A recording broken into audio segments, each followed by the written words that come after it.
থাকে এখানে সেইগুলো রিলেটেডই আমরা করব। তার আগে বেসিক কিছু ফান্ডামেন্টাল জিনিসপত্র এখান থেকে জিজ্ঞেস করবে। এই প্যারাটা যেটা এখানে রয়েছে অত্যন্ত গুরুত্বপূর্ণ, কারণ এই প্যারাটা থেকে যে যে প্রশ্নগুলো আসবে সেগুলো তোমাদেরকে অ্যাজ আ থিওরি হিসাবে মনে রাখতে হবে, ঠিক আছে? যেমন দেখো, light is a form of energy which is প্রোপাগেটেড as a electromagnetic waves. তাহলে প্রথম তুমি কি পেলে এখান থেকে? লাইট হচ্ছে, লাইট এটা কি হচ্ছে? Electromagnetic waves. তাহলে তুমি এটা জানতে পারলে। তার মানে তড়িৎ চুম্বকীয় তরঙ্গটাই হচ্ছে আমার আলো। এবার টিউবের আলো হতে পারে, সূর্যের আলো হতে পারে, প্রত্যেকটাই কি তড়িৎ চুম্বকীয় তরঙ্গ। এবার যেগুলা, প্রত্যেকটা লাইট বিভিন্ন জায়গা থেকে যখন এমিট হয়, আমি সবই যে চোখে দেখতে পাবো এরকম কোনো সিউরিটি নেই। যে যে লাইটগুলো আমি চোখে দেখতে পাবো সেগুলো ফিজিক্সের যে অ্যাটমিক ফিজিক্স চ্যাপ্টার, সেখানে তারা বলছে যেটা বামার সিরিজের মধ্যে পড়ে, যে লাইটগুলো আমি চোখে দেখতে পাই। এবং সেটা হচ্ছে 4000 মোটামুটি থেকে 4000 থেকে 7600 এরকম মোটামুটি একটা অ্যামস্ট্রং এরকম রেঞ্জের একটা রেঞ্জ থাকে, যেই রেঞ্জের লাইটগুলো আমি চোখে দেখতে পাই, যেগুলো তুমি বুঝতে পারো আলো। এর কম বা এর বেশি, এই রেঞ্জের কম বা বেশি যদি তুমি আলো দেখো, তাহলে সেগুলো কিন্তু তুমি চোখে ফিল করতে পারবে না। আমাদের রেটিনা, কর্নিয়া কেউই কিন্তু এগুলো চোখে দেখতে পায় না, ঠিক আছে? তাহলে কি হচ্ছে? আর লাইট হচ্ছে ইলেকট্রোম্যাগনেটিক ওয়েভ, এবং এটা প্রপাগেট করে, মানে এক জায়গা থেকে এক জায়গায় এগিয়ে যায়। আরেকটা লাইট কি? লাইট হচ্ছে ফোটন কণার স্রোত। ফোটন কণার স্রোত। আর লাইটকে আমরা কিভাবে বলতে পারি? একটা হচ্ছে লাইট হচ্ছে এর তরঙ্গ প্রকৃতি থাকে, মানে ওয়েভ নেচার। একটা হচ্ছে পার্টিকেল নেচার, ঠিক আছে? পার্টিকেল নেচার নিয়ে কথা কখন বলবো? যখন এই ফোটন বা এই ধরনের শব্দগুলো ব্যবহার করব, তখন আমরা বলবো যে আমরা লাইটের পার্টিকেল নেচার নিয়ে কথা বলছি। আচ্ছা, এই কথাটা খুব ইম্পর্টেন্ট। এখানে মোটামুটি ওরা রেঞ্জ বলে দিয়েছে 3900 থেকে 7800। এটা 7800, এই রেঞ্জের মধ্যে আলোকে আমরা মেপে থাকি, বা আমরা মোটামুটি একটা আইডিয়া আমাদের থাকে। তো এর মধ্যে যেটা মোস্ট ইম্পর্টেন্ট, এরপরে ইলেকট্রোম্যাগনেটিক ওয়েভস আর ট্রান্সভার্স ইন নেচার। তোমাকে জিজ্ঞেস করবে এটা কি ধরনের, ট্রান্সভার্স করে 4টে অপশন দিয়ে দেবে, ঠিক আছে? এবং ইলেকট্রোম্যাগনেটিক ওয়েভের মানে কি? ইলেকট্রোম্যাগনেটিক মানে কি? ইলেকট্রো মানে সন্ধি বিচ্ছেদ যদি করো, প্লাস হচ্ছে ম্যাগনেট, ম্যাগনেট, ঠিক আছে? তো ইলেকট্রোম্যাগনেট মানে হচ্ছে ইলেকট্রো প্লাস ম্যাগনেট। ইলেকট্রো মানে কি? ইলেকট্রিক ফিল্ড থাকবে, তড়িৎ ক্ষেত্র থাকবে, মানে ই থাকবে। আর ম্যাগনেটিক ফিল্ডকে আমরা বি দিয়ে লিখি, পি থাকবে। এই দুটো ট্রান্সভার্স ইন নেচার, এটার মানে হচ্ছে ই এবং বি পরস্পর পারপেন্ডিকুলার, মানে লম্ব। ব্যাপারটা কিরকম? ব্যাপারটা হচ্ছে এটা এরকম টাইপের। ধরো একটা তলে লাইট যাচ্ছে, হ্যাঁ, এই দিকে যদি ই থাকে, এরকম ভাবে যদি ই যায়, বি যাবে হচ্ছে এইভাবে, মানে বি এর ডিরেকশনটা হবে এরকম, আর ই এর ডিরেকশনটা হবে এরকম। তাহলে ই এবং বি পরস্পর লম্ব হবে লাইটের ক্ষেত্রে। লাইট হচ্ছে ফোটন কণার স্রোত, ট্রান্সভার্স ইন নেচার, এবং এটা ইলেকট্রোম্যাগনেটিক ওয়েভস। বামার সিরিজ যখন বলবে তখন আমরা বুঝবো যে দৃশ্যমান আলোর কথা বলছে, সেই আলোর যে রেঞ্জটা, ঠিক আছে, সেই রেঞ্জটা আমরা পড়বো। এবং লাইট একটা জায়গা থেকে একটা জায়গায় প্রপাগেট করে, এবং মিডিয়াম ডিপেন্ডেন্ট নয়, মিডিয়াম লাগে না। শব্দের যেমন একটা জায়গা থেকে একটা জায়গায় যেতে গেলে একটা মিডিয়ামের প্রয়োজন হয়, সেটা কিন্তু এখানে লাগে না, ঠিক আছে? এই হচ্ছে লাইটের একদম শুরু করতে গেলে একটু অ্যাডভান্স লেভেলে আমার যে যে জিনিসগুলো ইনফরমেশন জানা প্রয়োজন, সেটা একটা জায়গায় আমি গ্যাদার করে দিলাম। তোমরা নোট করার দরকার নেই, অলরেডি নোট আছে। এই ভিডিওটা যখন সময় পাবে, ট্রেনে বাসে যাবে, ভিডিওটা জাস্ট একবার চালিয়ে দেখে নেবে, তাহলে তোমাদের কিন্তু আইডিয়াটা মাথায় থেকে যাবে। তারপরে কি বলছে দেখো, all electromagnetic waves including light do not required medium. একটু আগে আমি বললাম যে মিডিয়াম লাগে না, তাহলে প্রত্যেকটা কথাই গুরুত্বপূর্ণ, মিডিয়াম লাগে না। তারপরে বলছে কি, wave nature of light explains rectilinear propagation, reflection, interference, deflection and polarization of light. এই যে কথাগুলো বলা হচ্ছে, তোমাকে 4টে অপশন দিয়ে বলবে কোনটা লাইটের তরঙ্গ প্রকৃতি আর কোনটা লাইটের কণা প্রকৃতি। আমি একটু আগেই বললাম, এখানে দেখিয়েছি লাইট হচ্ছে ওয়েভ, একটা ওয়েভ নেচার, একটা পার্টিকেল নেচার। যখন আমি প্রতিসরণ, প্রতিফলন, হ্যাঁ, এই ধরনের কথাগুলো বলবো, ইন্টারফিয়ারেন্স, হ্যাঁ, মানে উপরিপাত, ডিফ্র্যাকশন মানে অপবর্তন, এবং পোলারাইজেশন এই ধরনের সমাবর্তন, এই ধরনের কথাবার্তাগুলো যখন আমরা বলবো, সেইগুলো প্রত্যেকটাই লাইটের তরঙ্গ প্রকৃতির মধ্যে যাবে। এইগুলো সবই তরঙ্গ। তোমাকে রিফ্র্যাকশন দেবে, হুম, তারপরে অপশানে দেবে হচ্ছে ধরো কম্পটন এফেক্ট এরকম করে দিয়ে দেবে, দিয়ে তোমাকে বলবে নিম্নলিখিত অপশনগুলির মধ্যে কোনটা লাইটের তরঙ্গ ধর্ম নির্দেশকে প্রকাশ করে। তখন তুমি যেন রিফ্র্যাকশন বা রিফ্লেকশন যেটাই অপশনে থাক সেটা তুমি দাগ দিতে পারবে। এইগুলো যেন মনে থাকে, ঠিক আছে? রিফ্লেকশন, রিফ্র্যাকশন, ইন্টারফারেন্স, ডিফ্র্যাকশন এবং পোলারাইজেশন, ঠিক আছে? আচ্ছা, শব্দের কিন্তু পোলারাইজেশন হয় না, ঠিক আছে? আচ্ছা, এবার এই জায়গাটা কি, এটা হচ্ছে ওয়েভ নেচার। পার্টিকেল নেচার কোনগুলো? কোনগুলো যেখানে আমরা মানে তোমার আইনস্টাইন যে থিওরিটা দিয়েছে সেগুলোর ক্ষেত্রে আমরা প্রত্যেকটাতেই পার্টিকেল নেচারের কথা বলবো, মানে যেখানে আমরা ফোটনের কথা জানতে পারবো সেখানে প্রত্যেকটাই কিন্তু পার্টিকেল নেচারের কথা আমি বুঝতে পারবো। যেমন ধরো কম্পটন এফেক্টের কথা বলতে পারি, ব্র্যাগস তোমার ডিফ্র্যাকশন আছে, থমসনস এক্সপেরিমেন্ট আছে, এগুলো আমাদের সব আছে। সেগুলোর ক্ষেত্রে লাইটকে আমরা কিন্তু ওয়েভের বদলে পার্টিকেল নেচারে এক্সপেরিমেন্ট করবো, ঠিক আছে? বেশ, এবারে দেখো লাইট বেসিক্যালি তার যে ফোটনের কথাটা আমি বললাম পার্টিকেল, তার শক্তিটা কত? ই ইকুয়ালস টু হচ্ছে এইচ নিউ। এটা মনে রাখো, এইচ হচ্ছে প্লাঙ্ক ধ্রুবক আর নিউ হচ্ছে কম্পাঙ্ক। কোন একটা লাইট আসছে, তার তরঙ্গ দৈর্ঘ্য আছে, কম্পাঙ্ক আছে। তো আমরা কম্পাঙ্কটা যদি জানি এবং তাকে যদি আমরা প্লাঙ্ক ধ্রুবক দিয়ে গুণ করি, তাহলে আমরা সেই ফোটনটার শক্তিটা পাবো, সেই লাইটের যে কণাটা আসছে তার শক্তিটা পাবো। তার মানে লাইটের কি আছে? তরঙ্গ ধর্মও আছে, আবার কণা ধর্মও আছে। যখন ফোটন নিয়ে কথা বলবো তখন কণা ধর্ম নিয়ে কথা বলবো, যখন আমরা রিফ্লেকশন, প্রতিসরণ, প্রতিফলন, সমাবর্তন, অপবর্তন যাই বলি, তখন কিন্তু আমরা লাইটের তরঙ্গ ধর্ম নিয়ে কথা বলবো। এইচটা কি বললে আরেকবার বলো? আরেকবার, এইচটা কি বললে? এইচটা হচ্ছে প্লাঙ্ক ধ্রুবক, ঠিক আছে?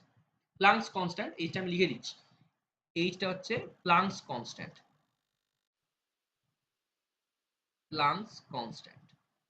এর মানটা হচ্ছে 6.6 into 10 to the power minus 34। এককটা মনে রাখবে জুল সেকেন্ড, ঠিক আছে? আর 6.6 into 10 to the power minus 28 arc second, ঠিক আছে? শূন্য মাধ্যমে আলোর গতিবেগ কত? 3 into 10 to the power 8 metre per second, মনে রাখবে। আচ্ছা, লাইট প্রথম যে মানে বেগটা, এই বেগটা কে মেজার করেছিলেন? রোমের, ঠিক আছে? রোমের, এটা মনে রাখবে। সাল মনে রাখতে হবে না, বিজ্ঞানীর নামটা মনে রাখলেই হবে, ঠিক আছে? আচ্ছা, স্পিড অফ লাইটকে কি করে ডিফাইন করা হয়? সরি, স্পিড অফ লাইটকে তো আমরা বললাম। এবার একটা লাইট যখন যায় কোনো একটা মাধ্যমের মধ্যে দিয়ে, যেমন ধরো আমরা বলছি লাইট মাধ্যম ডিপেন্ডেন্ট না, মানে শব্দকে যেতে গেলে যেমন আমার একটা বায়ু মাধ্যম চাই, লাইটকে যেতে গেলে কোনো মাধ্যম লাগে না, কিন্তু শূন্য মাধ্যম হোক, জল মাধ্যম হোক, কাঁচের মধ্যে দিয়ে কোনো না কিছুর মধ্যে দিয়ে লাইট কিন্তু ঠিক পাস করে যায়। যার মধ্যে দিয়ে যাক সেই মাধ্যমটার একটা রিফ্র্যাক্টিভ ইন্ডেক্স বা প্রতিসরাঙ্ক বলে একটা বস্তু হয়। এটা জিনিসটা কি? এই জিনিসটার মানেটা হচ্ছে লাইটের বেগ শূন্য মাধ্যমে, আর যে মাধ্যমের মধ্যে দিয়ে যাচ্ছে সেই মাধ্যমে লাইটের বেগ। মানে কি, ধরো একটা কাঁচের ব্লক আছে, বলা হলো এই কাঁচের ব্লকের প্রতিসরাঙ্ক নির্ণয় করো, তোমাকে দেবে প্রতিসরাঙ্ক নির্ণয় করো,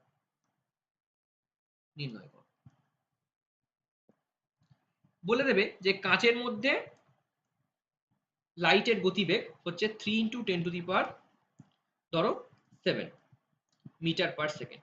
তাহলে এই কাঁচের প্রতিসরাঙ্ক কত? তুমি কি জানো? প্রতিসরাঙ্ক ফর্মুলা মিউ, সেটা সমান সমান হচ্ছে শূন্য মাধ্যমে আলোর গতিবেগ মানে 3 into 10 to the power 8 divided by যে মাধ্যমটা বলেছে মানে কাঁচের মধ্যে দিয়ে যাচ্ছে তার সেখানে আলোর গতিবেগ, সেটা হচ্ছে 3 ইন্টু 10 টু দি পাওয়ার 7। তাহলে অ্যান্সার আসছে 10। তো এরকম টাইপের জিনিসপত্রগুলো কিন্তু তোমাকে দিয়ে দেবে, ঠিক আছে? বেশ, এরকম এই হচ্ছে মেন কনসেপ্ট। এই জায়গাটা যে যে থিওরিগুলো বললাম সবই এখানে আন্ডারলাইন করা আছে, তোমরা জাস্ট ভিডিওটা শুনবে আর লেখাটা পড়বে, তাহলেই কিন্তু এখান থেকে আইডিয়া পেয়ে যাবে একটা কি করতে হবে। বেশ, এখানে আর কিছু পড়তে হবে না। এখানে আরেকটা জিনিস আছে ইম্পর্টেন্ট, এই ছকটক আমার কিছু লাগবে না। এই speed of light in different mediums, এই ছকটা কোনো প্রয়োজনীয়তা নেই। আচ্ছা, লাইটের গতিবেগকে, ঠিক আছে, ঊর্ধ্বক্রমে সাজাও এভাবে যদি কিছু বলে, ঠিক আছে? বা কোনটায় বেশি কোনটায় কম, C vacuum greater than C liquid greater than C gas, ঠিক আছে? এইটা মনে রাখবে। সি ভ্যাকুয়াম মানে শূন্য মাধ্যম, greater than liquid greater than gas, ঠিক আছে? এটা সাজাতে দিতে পারে তোমাকে, ঠিক আছে?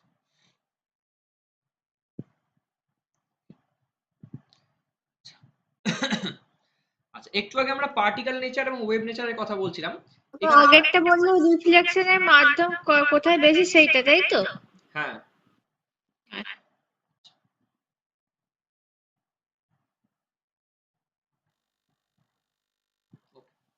বেশ,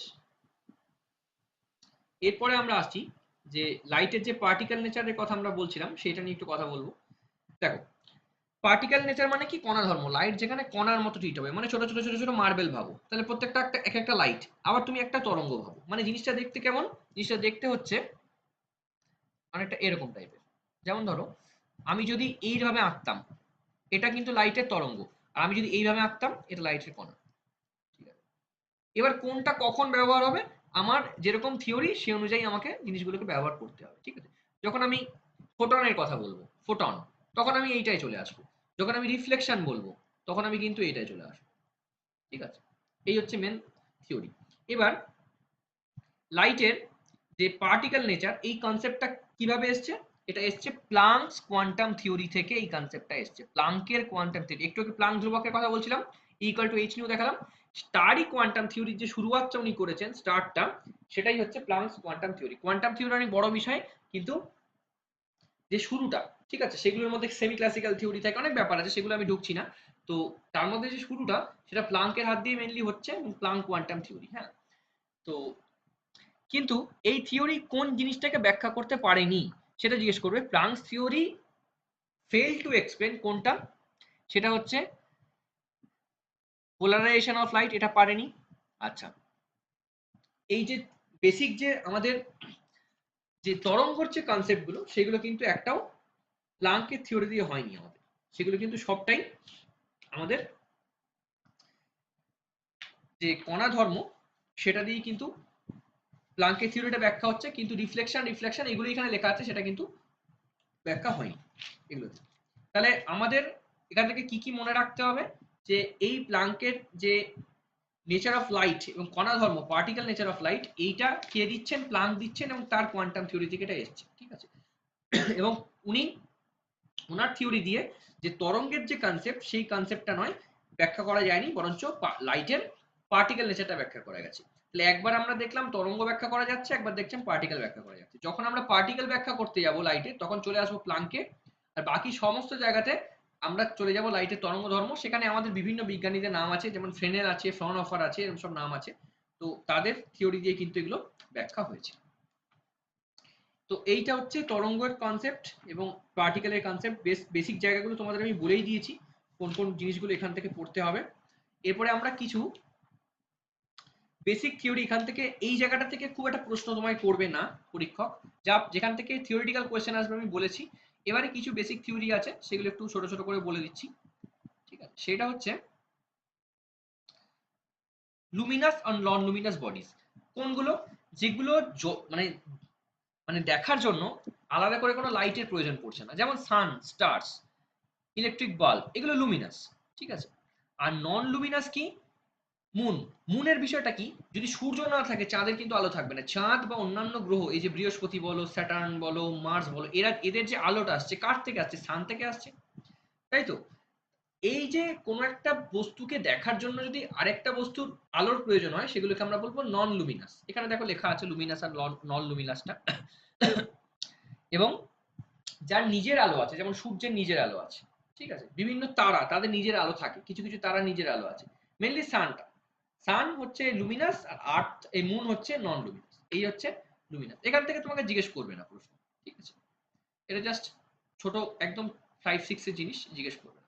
এবার কিছু আমাদের মেটেরিয়াল আছে, যেরকম কি তুমি চশমার কাঁচ, তারপর হচ্ছে ড্রেসিং টেবিলের কাঁচ, বাথরুমের জানলার কাঁচ, এক একটা কাঁচের প্রকৃতি এক এক রকম, সেই অনুযায়ী নামগুলো ভাগ করা হয়েছে। যে কাঁচ সম্পূর্ণ স্বচ্ছ, যেমন চশমার কাঁচ, যার মধ্যে দিয়ে যতটা আলো আসে তার ম্যাক্সিমাম পোর্শনই যখন পাস করে চলে যাচ্ছে, সেই ধরনের কাঁচকে আমরা বলবো ট্রান্সপারেন্ট বা স্বচ্ছ। ট্রান্সলুসেন্ট কি?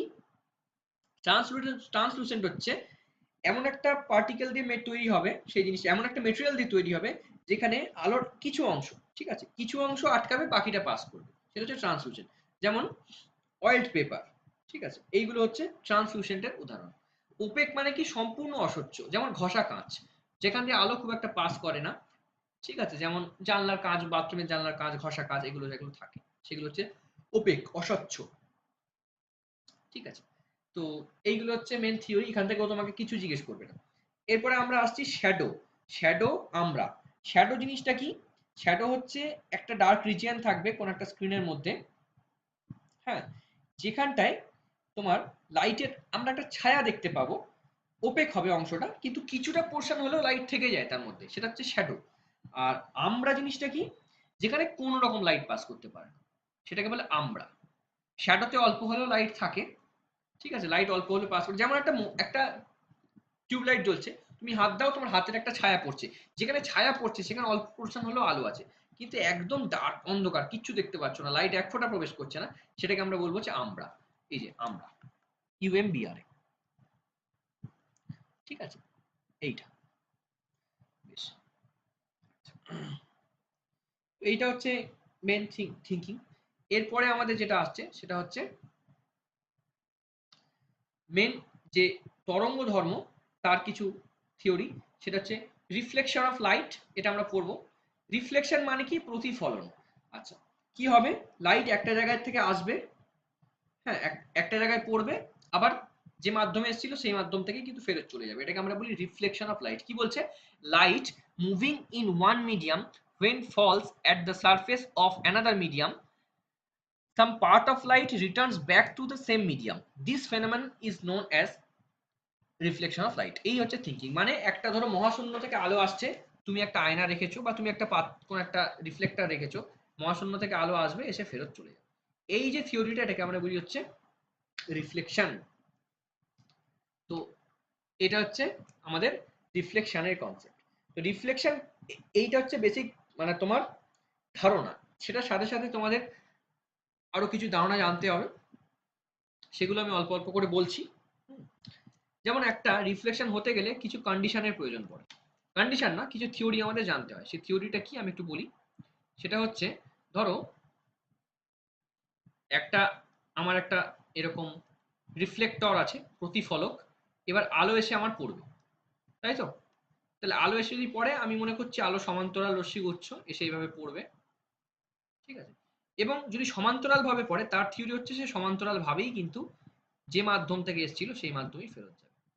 এবং তাহলে দেখো এর মধ্যে একটা করে কোণ উৎপন্ন হচ্ছে, একদম এর মধ্যে এই যে কোণগুলো উৎপন্ন হচ্ছে, এই কোণ নিয়েই কিন্তু আমার কাজ।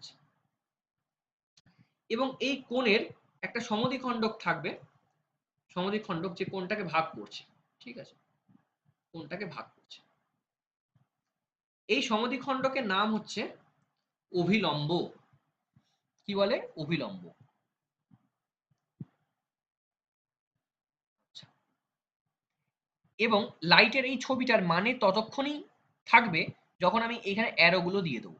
এই অ্যারো মানে হচ্ছে তুমি পরীক্ষক বা যাকেই বোঝাচ্ছ তাকে বোঝা যাচ্ছে লাইট কোন মিডিয়াম থেকে আসছে। ধরো এই একটা মিডিয়াম, এখানে শূন্যস্থান থেকে আসছে আলোটা, এই মিডিয়াম থেকে এসছে, ও বিন্দুতে আপতিত হয়েছে একটা আলো, আর একটা ধরো ও প্রাইম বিন্দুতে আপতিত হয়েছে। ও বিন্দুতে আপতিত হওয়ার পর সে আবার যে মাধ্যম থেকে এসেছিল সেই মাধ্যমেই ফিরে গেছে।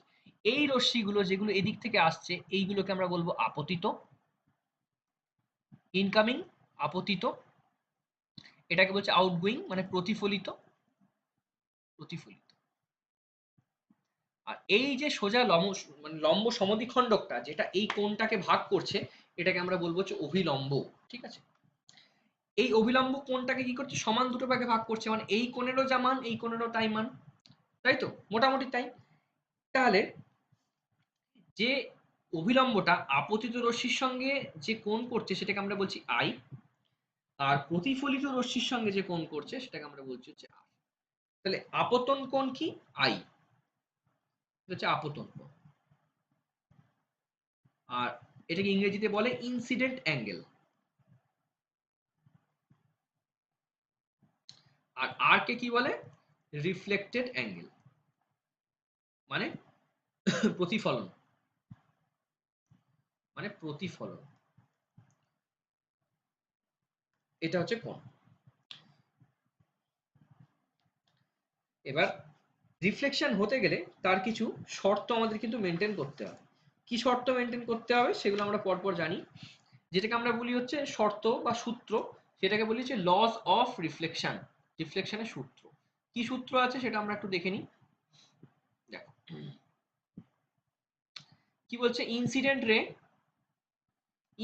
রে রিফ্লেক্টেড রে মানে আপতিত রশ্মি এবং প্রতিফলিত রশ্মি, অ্যান্ড নর্মাল মানে অভিলম্ব, টু দ্য রিফ্লেক্টিং সারফেস, মানে যে প্রতিফলকটা তুমি এঁকেছো, at the incident point all lie in the same plane. তার মানেটা কি?